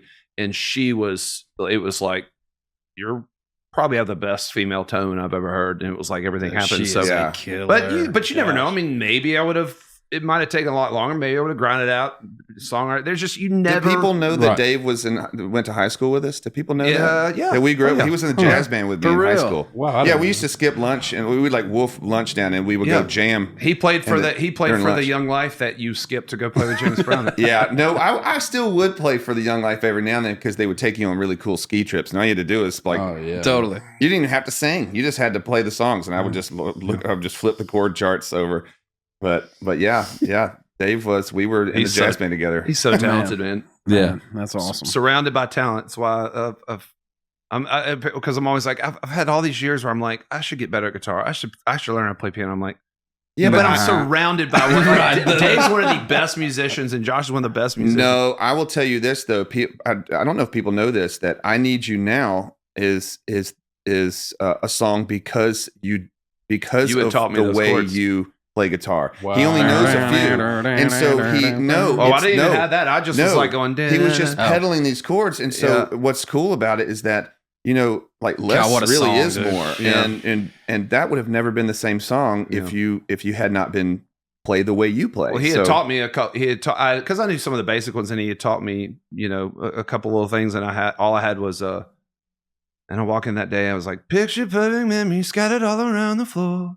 And I wonder if I ever cross your mind. And then that was really all I had. But then I passed it. And that's how, but if it wasn't, have to run. I'll do it. Don't See, do that was it. Josh. That was Josh Keir right there. I love that guy. Yeah, he's I so ride good. a lot with him, man. I wrote with him yesterday. Really? He's one of the best. I love He's that amazing. guy. Yeah, I didn't know if he was back from his summer hiatus. He yet. is. Yeah, we've been like chasing all kinds of fun stuff. We're like, I mean, just I don't know, almost like you were saying, just trying to get out of the formula. And I was Yeah. like, man, I grew up being obsessed with like 80s. I said Brian out. I said, can we just Yeah, start man. writing Brian Mm, Adams yeah, songs? come on. I want Richard Marx. Yeah. to freaking on. like give me some weird chords. Wherever you are. Dude, I've got a great Richard Marx story. He came to art. We did a Vegas residency at the Palms, and he came and I mean, unbelievable. He sang that song, and I got this picture that I got on my wall of me, and I just thought it was funny. And I got on the floor and I did this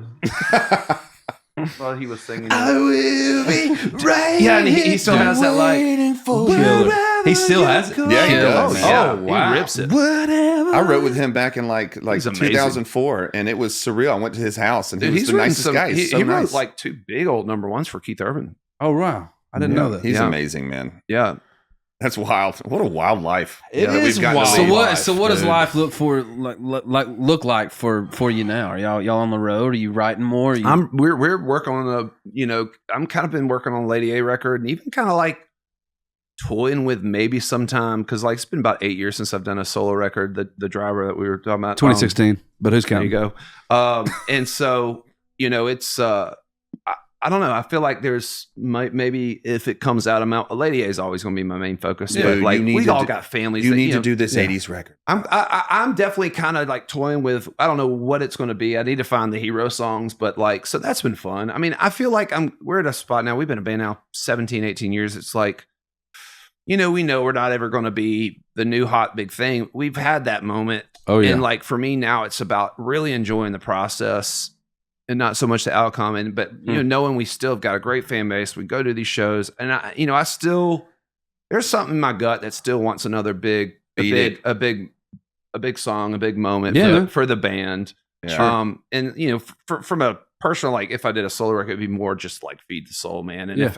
if it somehow gets some ears, that's awesome. But I don't demand it like I used to demand it. Sure. Like I used Yeah. to would be like, if something wasn't a success, it must have not been good enough. And it's Right. like, well, no, sometimes it's timing, it's all these different things. But I don't know if it's just growing up and your priorities change. But I don't know. I feel like too, man, I've been in a place where like, especially going through this sobriety, that I've been a good sounding board for a lot of other artists, especially a lot of younger artists. Yeah. Yeah. And, I got artists too that are kind of going through that. I would call it the mid-level career. trying to figure it out? Just being Mhm. like, that like crisis of like, gosh, we're not the new, and it's like, that's what it happens. And everyone's hitting it now. They're going to go like it. I've seen it for past 18 years. Like a sound comes in, takes over, and then it's on to something else. And it's like, you're constantly, Absolutely. I know. just chasing something. Yep. And I'm like, man, the minute you can just step back and enjoy and appreciate too, that we're getting to do this. So, Yeah. so that's really been a big part of where I'm at, is just enjoying it and balance, man. Trying to, be more present with my wife, be way more present with my boy, my friends, family. But man, that workaholic thing though is still deep in me, man. I'm still, I try to like put it in He perspective, can't but stop. Yeah. I still like, Yeah. there's a song out there I'm freaking chasing, Sure. man. And there's something out there that my wife asked me that the other day. She goes, what motivates you? And I was like, that's a really tough question. But I was like, I'm so fearful of not finding a song that's just waiting for me if I don't go chase Yeah. it. And it might take, That's unreal. Yeah, that's a Well, great- you know what great way to my put it. mother-in-law says all the time? She says, the winds of grace are all around you. All you have to do is lift your sails.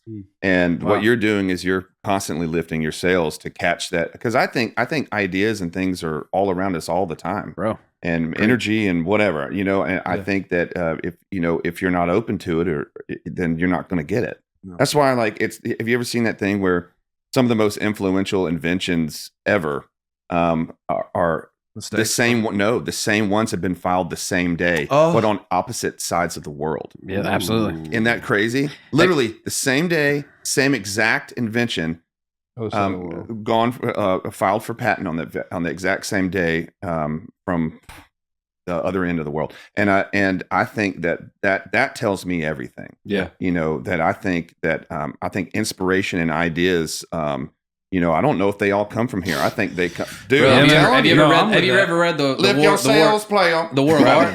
Have you ever read the War of Art?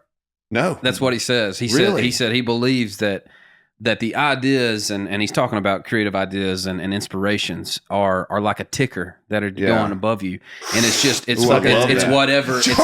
whatever when you get in that creative moment when you're having those inspirations, it's you're grabbing right here, you know, and bringing that down, and Mozart grabbed you know, like that piece that I have songs that I had no business writing. I don't even know where they came from. Even the chords, I'm like, I never played those chords in my life. Like busy making memories, that thing. And it's not my best song in the world, but it came out of nowhere, and it is not a melody that I've ever sang or a chord structure I've ever sang. And I'm like, where did that come from? Yeah. I wrote itself in like a day. Yeah. And so I think sometimes that is the truth. Yeah. You know. So what about you? You got new music coming out, some songs? You're always grinding. I know. I just love it too much. I just put out like almost like a yacht rock / I love it. It's like yacht rock. I know Tupac. we're both kind of going like chasing down our roots a little bit. Well, I wanted to. I was making basically this like singer songwriter kind of country record, which is in the can. And then one day while I was mixing, I just went, man, I just need to like create something. And I created this. I was like, I just want to make something fun. And I went to the piano, came up with some chords, and all of a sudden the song Body Talk happens. And I was like, and it's our inner Michael McDonald. I was just channeling that. And once that one happened, I loved it so much. And Charles and I are the same. When we like a song, we listen to it like 5,000 times. Yeah. And I listened to it over and over again. I'm inspired. And so the next day I was like, I literally pushed the country record to the side, and I was like, this is what I'm doing right now. Yeah. So that, and then I'm producing Naomi Cook right now. And some of the stuff he has sent me of her, it's unbelievable. That girl can sing, pouring her heart out, man. She's talking about her childhood. She's talking about her Cherokee heritage, and we've had moments where she's cried on the mic. These lyrics are deep. Wow. She's had a crazy childhood. I don't know if she would allow me to go into it, so I won't. Naomi was the lead singer of Runaway June. Runaway June. Yeah. That's right. Oh yeah, that's right. She's that's great. Right. Her husband's a killer producer, man. Yeah, a killer writer. Right. Yeah, I know. Martin Johnson. He was in Boys Like Girls. Yeah, that's Bill, right. With they just had a baby not too long ago. They did just have a baby, and I think that's what makes this solo project she's doing so great, because we're talking about her being a new mother. They live half the year out there in Utah, so it's really low hanging fruit. She just drives over to the studio. There's no hours there. That's great. There's no ticking clock, or anything like that. It's just we just relax and do whatever happens. Man, she's a great singer. Yeah. Let's talk about your Kelley Bros golf tournament. And, and what the heart is behind that, and giving back to Charles to the local. Charles this is an idea we've had, I think, for a long, long time, and really just about Augusta's meant so much to our family, over the years, and so much support, especially Josh was starting out as an artist, but even before that, my brother John lives down there, and they've hugely supportive when we were starting our band, and we just wanted to do something that we could have a fun event, play golf, but also raise some money for some local charities, and so my father's they've got an endowment under his name at the hospital. We've got a lot of local charities, some of the some children's charities and stuff are part of it, and just getting a lot of our great artist buddies too. Yeah. Like we've had Darius, Thomas Rhett came last year. Yeah. I feel like we're gonna have to put Darius's name on the tournament pretty soon. That's a golf and something. He's so good, but I mean, he's so sweet. Like Jake Owen came, Randy Hauser. Even had dude from Collective Soul came. Come on, and I thought we were rocking. And it was but then all of a sudden he goes, you're like Ed Roland. Was that this guy?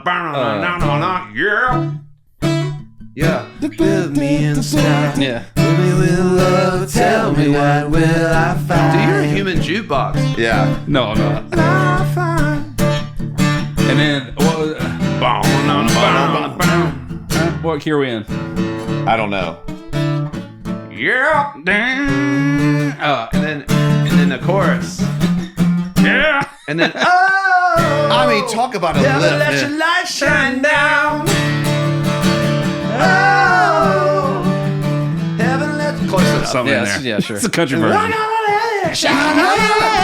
I mean, everyone's just like, Yeah. At the charity event. Oh, It dude, was Ed is awesome. a character of the world, and he absolutely brought the roof down. it was sick. I mean, it really was, and he's the nicest guy ever. I actually was on tour with them for years, back in like 2006 and all that, and they were so kind to me. But he is a freaking star. I can remember that music video. Oh, really? Yeah, I can remember them being on a rooftop. Like, Iconic it was a lick. jam, dude. It's That was a such a jam. Was that like a Christian song though? Were they a Christian band for a while? I think they were a little bit. that- I don't know. That I sounds think familiar. it definitely We're has dipped a into that world. inspirational Yeah. world. Yeah. Oh no, I'm Yeah. gonna like switch. But foot. yeah, we get a lot of great artists. I'll tell you who really blows the roof off the place too, though, is our older brother John. Who's Yeah. in a Led Zeppelin cover Seen a band video. Seen called his Black video. Dog DAWG. Come That on. guy can sing. Well, bro. speaking of having like like bringing up your brother, like we did big show out there for the first tee that they have and Lady A, and I'm like, it's David Hiller. I'm like, can my brother come up at the encore and sing? And it's all sure. and they didn't realize how good he was. And he comes up there, khaki pants on, polo shirt in on, with Plaid Yeah. shirt He's with holding a solo cup in his brown hand. belt. and Yeah. he's like Penny loafers. Yeah. Mama said the way you move. And people are like, because you're just not expecting it No. out of It's this jarring. like business looking guy, and Yeah. he just it's awesome. So I- since then, I think it inspired him. He and some buddies there in Augusta started a band called Black Dog. And Come they do a on, bunch man. of cover man. songs. They're really good too. Yeah, it's fun. I mean, they got it down. We just It's love music. I mean, honestly, Dude, that y'all was are freaks. by John the way. is Like, y'all actually are really freaks the of one music, who man. got us into it. Yeah. If we're He's talking What's freely funny though about too it. is like that was kind of, if I'm being honest, probably was going to be my like thing. I just was like, I'm going to be have a job, business guy, and like on the weekends if I'm at a wedding, I'll go up and whisper Sing like, along, "Hey, yeah. you guys know, Yeah. y'all know Lionel Richie, Living know? on a prayer, yeah. and like and then hop up and sing a song, and it's like, oh, cool, And so Nah, I don't think I well, no, but Was I that wasn't in the cards? Big man. Brother was never gonna let that happen. oh, look at you. Remember that? It's why I'm easy. Girl, I'm easy like Sunday morning. Look at you. You are a human jukebox. Why I'm easy. Oh, I'm easy like Sunday morning.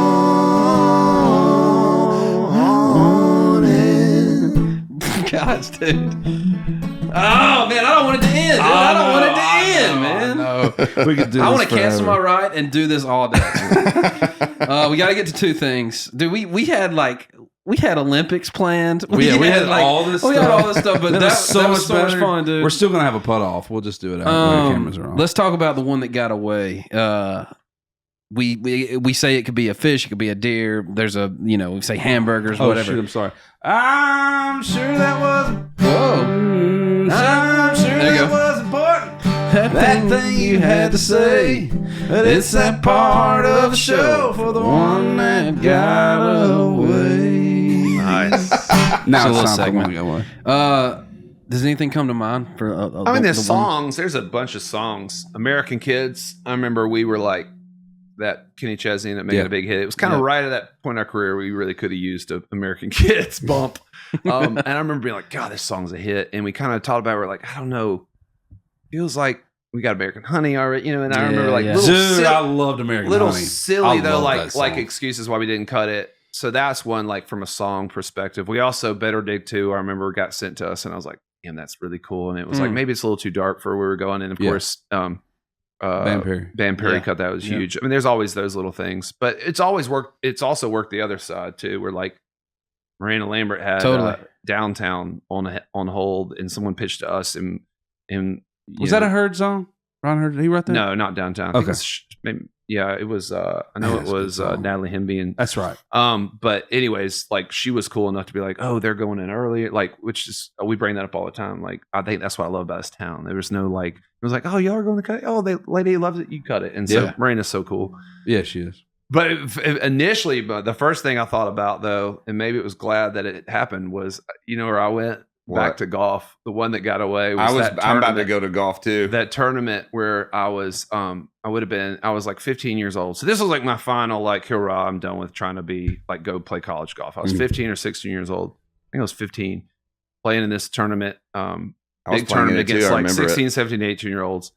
And I was like 1 under par going into the last 2 holes. I would have been in like second or third and would have been big. Probably would have helped, maybe maybe some looks. We nicknamed him after this. Okay. Maybe would have kept me in the game. So I get on 17 hole. I'm just like, oh man, par 5. I'm like, oof, I'm getting on this thing in 2. Pull out driver, whoosh, out of bounds. Down. Out of bounds. Another ball down. Stays in bounds. Well, now I got to make up for it, right? I'm like 2 out of bounds. Got hit with 3-wood, big old cut around this tree. Out of bounds. Drop one. Out of bounds. 10 cup in this thing. We called him OB14 for years. I made a 15-foot putt for a 14. Yeah. Oh, bro. Yeah. And ended up shooting like 81 and so like shell shocked, swore I'd never play golf ever again. And really that was like the end of me trying to be, because like both my brothers, eventually Josh plays college golf, but like my oldest brother John was like, one of the best, golfers in Georgia, played at Wake Forest, Oh, like wow. number We 2 wanted to on the be team, John. and went pro for a while. And Incredible. so, I was like, well, all right. And that just it shows you that I'll have very good resilience. But that was worked it. out though. Dude. I know, but that was worked out. it. But seriously, when things don't come easy to me, I'm done. Like guitar didn't come easy to me. Like I am not like a grinder. Like Josh will Dude, big bros. Come on, baby. Same. I know. Same. That's what we do. I mean, it's better come down. And what you're good at, you're freaking great That's all, at. I'm one trick pony. But That's not true. That is not true. 2-trick pony. Mine is actually very similar. I got 2 things. I got one that got away, and then I got one that I'm glad got away. The first thing is Future Masters. I was 14 and I was leading going into 18, and I made an 8. And I really wanted a Future Masters trophy because Charles got one. Charles won it when he was 11. 10. 10. Pinehurst He won it when he was 10, Pinehurst when he was 11. And I really wanted that elusive Future Masters trophy. Dang, and I cool. had it in my grasps. How far were you? You were the up wheels one? fell off. No, I hit a really good drive. And then I don't know if you remember that hole, but I hit my approach shot in the bunker. And I just couldn't get out of the bunker. And then my hand started shaking. And then it was over and I made an 8 and I cried all the way from Dothan, Alabama back to Augusta, Georgia. But now this one's better though. The one I'm glad got away. Now, I am not an actor. And there was one time when my manager wanted me to audition for this role. And if this tape ever gets out, we gotta find I am it. ruined. I'm I'm ruined. How would someone start the process? You won't find it. Do you have the tape? I'm sure that those people that were in that room, those 2 ladies, I have really tried hard to make sure they forget. So I'm supposed to be auditioning for this role, and then when I get the script the night before, it's about a kid with Down syndrome. Oh no! And I am not. First of all, let's tell you who got the part. Dave Matthews. Oh, He ended up getting the role. Makes sense to me. He got honestly. the role. So I go into this audition. I have no idea how to act. I'm awful at it. And I go in and I went full. You can't. It was like that. Can't go full. Right. You can't. You know the movie. I Can't go went full Yeah. Yep. throttle. Uh-huh. And to this day, when I think, Two women to in the this room. day, when I I don't think know. about it, I literally go like this. I go, oh, like that. I go, oh, like it'll pop up in my head, and I'm like, oh God. And I But you were literally have to acting. hyperventilate. You were acting. You were giving. Your No, best. I was. I've always wondered if I could act too. You could act. I don't know. You could though. act. How would you know? If Could you easily act. I just, dude, that let me know that I can't. How about this? Reading sides with Katie when we first started dating, and she was like, "You're awful at this." I was like, "Yeah, I'm like shaking right now just reading this with you. I hate this." And yeah, I wish that had never happened. That's a Looks good like you could use a hand. Yeah, That's yeah, dude. I mean, Oh. I was like, I'm not even gonna do it. I'm That's not a gonna try good to do it one. because Don't. don't No stop. one Yeah. do Yeah. anything. well, I was gonna say we might already blog just go Say ahead. something else. Read fast. All right, let's move on to Graveret. That and the bus shaking, we can go and exit. yeah, we'll edit that out. Graveret song. That's a greatest / favorite tune if anything comes to Look, mind. it can. It it's does not have to be impossible. country. It can be anything. It's for me. It's "I'm on Fire." I don't know why. There I you go, just man. love that There you song. go. So Yes, I always dude. have. Go ahead, buddy. But hold on, I sang a show last night, dude. My This voice rendition, is You're all right. bro. Let's just Come see what on. happens. my voice is like We can always cut it. scratchy and nasty. Can we talk about the lyrics of "I'm on Fire"? I know. It's, Little hey, creepy. little girl, is your daddy home? Uh-huh. It's like, Yeah, little girl. Yeah, I didn't think of it until I had a home. daughter, and then I was like, yeah. Yeah. I know. It's a little creep city. It's like, I but don't it's know. it's I don't know what it is. It's a vibe. Everything that man does is a vibe. This is a vibe. Well, we'll see if I can do it right. So when I was covering it, it's half step. I wanted to. Oh, good. I wanted to do it kind of like Johnny Cash style and like make it my own. So I was doing like a. Oh yeah, it is.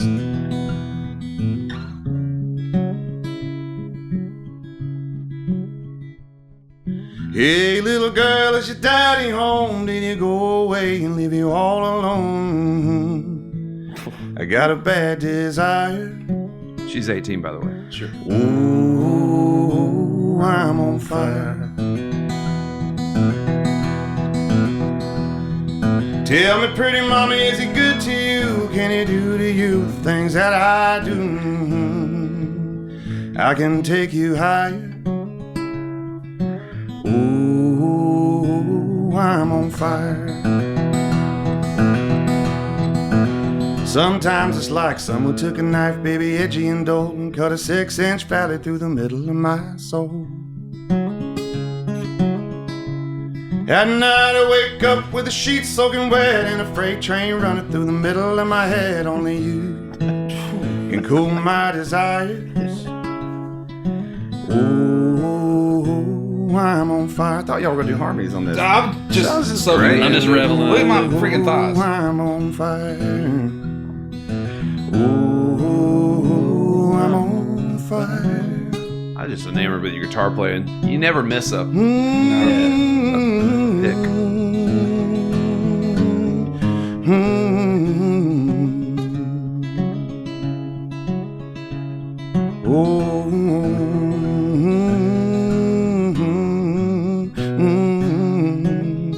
I usually do this higher. Y'all gonna help me.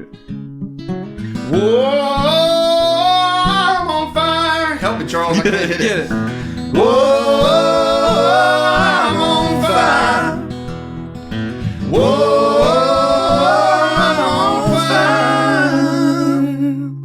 fire. As good as I can do it. Yes! My voice is so gone right now. I love your what you picking, though, murdered. man. You've always been.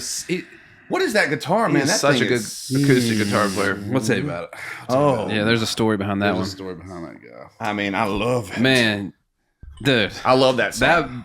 that might I go, told that you. might go down as my favorite. I told you it was going to favorite be pod. that great. Bro, I knew it was oh. going to be that great. That was freaking Too much so fun, much fun, dude. man. All right, man. Thank you guys for Seriously. I having love us. you. This, Yeah. and I wish also- we could go for another 4 Just come back. We'll hours. do it again. Yeah, Yeah, I we'll would do it love again. to, man. Please. Seriously.